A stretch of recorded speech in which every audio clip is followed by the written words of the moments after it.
नमस्कार, हरिओम। बहुत बहुत स्वागत है आप सभी का हमारे यूट्यूब चैनल शुभ ज्योतिष में। मैं हूं एस्ट्रो शुभ्रा शुक्ला। सबसे पहले आप सभी को शिवरात्रि की बहुत बहुत शुभकामनाएं। भोले बाबा की कृपा आप सभी पर सदैव बनी रहे। आप स्वस्थ रहें, मस्त रहें। इन्हीं शुभकामनाओं के साथ मेरा विषय सिर्फ आज का 2 है। विशेष रूप से शिवरात्रि वाले दिन से शुरू करके आप इसको करें और इसका लाभ लें। पहला ये जो आपकी लगातार मैसेज मुझे मिल रहे हैं बेटे और बेटी की शादी के विषय पर। दूसरा, पति पत्नी में अलगाव या पति पत्नी में मनमुटाव। ये 2 विषय पर हम चर्चा करेंगे।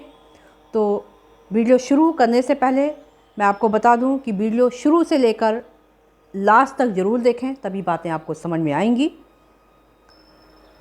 यदि आप भी चिंतित हैं अपने बेटे और बेटी की शादी को लेके, तो शिवरात्रि वाले दिन से शुरू करके हमारे बताए गए उपाय को कम से कम 2 से 3 महीने जरूर करें। बेटी की शादी में यदि विलंब हो रहा है तो शिवरात्रि वाले दिन बालिकाएं जल्दी उठें, नहाने के पानी में गांठ वाली हल्दी डालकर स्नान करें। यानी कि नहाने के 1 घंटे पहले वो अपने जिस भी ग्लास में किसी भी आप बर्तन में डाल दें और उसके बाद 1 घंटे बाद उसी हल्दी वाले पानी का आपको प्रयोग करना है। आपको पाउडर वाली हल्दी का प्रयोग नहीं करना है। ऐसे ही बालक भी नहाने वाले पानी में आपको हल्दी का प्रयोग करना है। उसके बाद कहीं भी आसपास शिव भगवान का मंदिर है तो आप शिव भगवान के मंदिर जाएंगे। एक लोटे में कच्चा दूध, केसर, साधारण जल, गंगा जल, मिश्री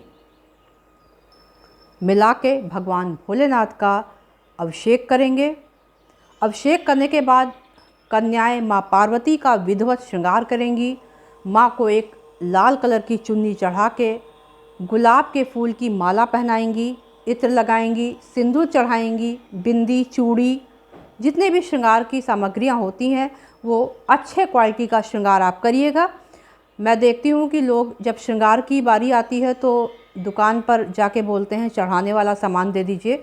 तो बहुत ही ख़राब सा सामान आप लोग माँ पार्वती को या माँ दुर्गा को अर्पित करते हैं। तो ऐसा बिल्कुल ना करिए, क्योंकि जो माँ की, भगवान की रिटर्न गिफ्ट होती है वो बहुत ही अच्छी मिलती है यदि आप अच्छा करते हैं। तो अपनी सोच को अच्छी रखिए और भगवान को भी, माँ को भी अच्छी चीज़ें अर्पित करिए। इससे जो आपको रिटर्न माँ देगी वो बहुत ही अच्छा देगी। अब बालक को क्या करना है? बालक भी भगवान भोलेनाथ को अभिषेक करने के बाद एक पीले रंग का गमछा चढ़ाएंगे, जनेऊ भगवान को चढ़ाएंगे, सफ़ेद चंदन लगा के और इत्र भगवान को चढ़ाएंगे। उसके बाद फिर शिव विवाह, ये आपको पूजा पाठ की जो दुकान है जहाँ पर किताबें उपलब्ध होती हैं वहीं पर आपको उपलब्ध हो जाएंगी। शिव विवाह ये पाठ आप चाहे अपने घर पे ही आके कर सकते हैं या अगर अब मंदिर में आप आराम से बैठ के कर सकते हैं तो शिव विवाह ये पाठ आपको वहीं बैठ के कर लेना है। कन्याएं भी ये पाठ आप अपने घर पे भी कर सकती हैं और मंदिर में भी कर सकती हैं। अब ये पूजा समापन के बाद गौरी जी आपको बना लेना है। अगर आपके पास पहले से बनी हुई है गौरी जी तो आप गौरी जी को प्रतिदिन 7 बार सिंदूर चढ़ाएं। ये चौपाई मैं बता चुकी हूँ लेकिन मैं फिर से बता देती हूँ। राम सिए सिर सेंदूर देही, शोभा कहीं न जाए बिध के ही। इस चौपाई को अपने रोज़ की रूटीन में शामिल करें। 11 बार, 21 बार, जितना कर सकती हैं आप करें। जो कन्याएं माला से कर सकती हैं, रुद्राक्ष की माला से भी ये चौपाई 101 बार कर सकती हैं, 108 बार कर सकती हैं। इस तरह से आप शिवरात्रि वाले दिन से शुरू करके कम से कम 3 महीने लगातार करें। जितना हो सके आप महीने में 1 बार माँ पार्वती के श्रृंगार जरूर करें। बालक महीने में 1 बार भोलेनाथ को विधिवत वस्त्र, जनेऊ, सफ़ेद चंदन, दूध, घी, शक्कर ये सारी सामग्रियाँ अर्पित करें। बालक और बालिका रेगुलर केसर का टीका लगाएं। बालिकाएं किसी भी सुहागन स्त्री को, गरीब स्त्री को सुहाग की सामग्री जरूर अर्पित करते रहें, महीने में 2 महीने में।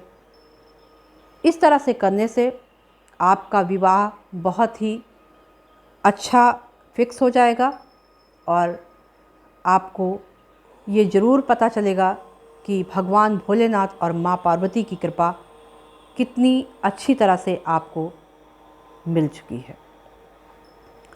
इसी श्रृंखला में अब हम बात करेंगे, इससे पहले कि एक बात मैं आपको और बता दूं, शायद मुझसे थोड़ा सा मिस हो गया है।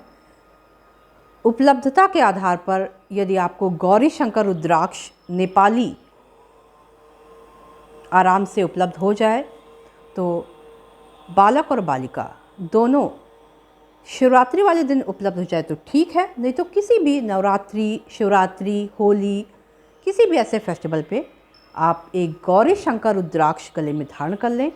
इससे भी शादी में जो बाधाएं आती हैं वो दूर हो जाती हैं। इसके साथ साथ शिवरात्रि वाले दिन बालक और बालिका दोनों इस तरह से, जिससे हम जाप करते हैं, ऐसे माला आप खरीद लें और सायंकाल में भगवान भोलेनाथ को पहनाते हुए एक घी का दीपक जलाएं और बाबा से अपने विवाह की कामना अवश्य करें। दूसरा विषय जो हमारा है वो है पति पत्नी में अनबन या फिर हर दिन तलाक वाली स्थितियां बनी रहना। शादी हुए 1 साल नहीं हुए कि तलाक जैसी स्थितियां बन गई। ऐसा क्यों होता है? तमाम कारण हैं उसके। यहाँ पर सिर्फ हम यही चर्चा करेंगे कि इसके लिए क्या करना चाहिए।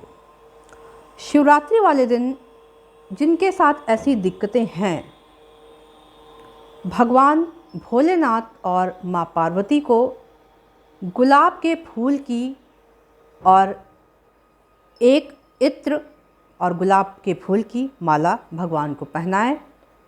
भगवान से अपने जीवन में जो समस्याएं चल रही हैं उसके लिए प्रार्थना करें, कामना करें और उसके बाद फिर दूध, दही, घी, शक्कर, ये सारी चीज़ें भगवान भोलेनाथ के मंदिर में जाके उनको चढ़ाएं। कुछ सामग्रियां ऐसी दान भी करें और गौरी शंकर रुद्राक्ष पति पत्नी जरूर धारण करें।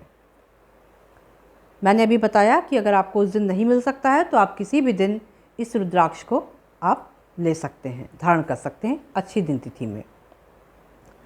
तो अब आपको मैंने ये पूजा बताई। आपको अब करना क्या है कि आप हर शुक्रवार चमकीले कपड़े पहने, शाइनिंग वाले कपड़े पहने और हर शुक्रवार अपने कमरे में, बेडरूम में इत्र डला हुआ पोछा डलवाएं। पति पत्नी जब भी अपने बेड पर आराम के लिए आएँ तो पत्नी को चाहिए कि एक पीतल के लोटे में साधारण जल के साथ इत्र और कपूर मिला हुआ पानी अपने बेड के पास रखें और सुबह वो कोई भी ऐसा फ्लावर, गुलाब का फूल या कोई भी फ्लावर, गेंदे का फूल ऐसे गमले में डाल दें। इसके साथ साथ आप प्रतिदिन जब भी आप सो के उठें तो पृथ्वी माँ को प्रणाम करें और आपके साथ जो समस्याएं चल रही हैं उसके लिए प्रार्थना करें कि ऐसी समस्याएं हमारी समाप्त हो जाएं। भगवान भोलेनाथ से विशेष रूप से प्रार्थना करें कि ऐसी समस्याएं हमारी समाप्त हो जाएं और बेल के पत्ते पर ऐसे पेन से अपनी समस्या को लिख के भगवान भोलेनाथ को 7 पत्ते चढ़ाएं जो समस्याएं आपके साथ चल रही हों, चाहे वो तलाक से संबंधित हो, चाहे वो पति पत्नी में बहुत ज़्यादा झगड़े होते हों, इससे संबंधित हो। तो आपको ये शिवरात्रि वाले दिन करना है। आप इसका असर शीघ्र ही देखेंगे। बाकी कुछ चीज़ें खुद से भी मेंटेन करनी होती हैं कि लड़ाई झगड़े जब बहुत बढ़ने लगें तो वहाँ पर किसी एक को शांत हो जाना चाहिए। ये सारी चीज़ें आप अपने आदतों में डालें तो मेरी समझ से ऐसी समस्याएं आपकी बिल्कुल समाप्त हो जाएंगी। बाकी भगवान पर विश्वास करें, छोटे छोटे उपाय करें और माँ लक्ष्मी का ध्यान करते हुए श्री सूक्त या कनक धारा स्त्रोत का पाठ अवश्य करें। ऐसा करने से शुक्र बलवान होगा और ऐसी समस्याएं आपके जीवन में कभी नहीं आएंगी। तो आप ये सारे उपाय करें और अपने जीवन को धन्य बनाएं। इन्हीं शुभकामनाओं के साथ आपके जीवन में भगवान भोलेनाथ सुख समृद्धि प्रदान करें और आप हमेशा प्रसन्न रहें। हरि ओम।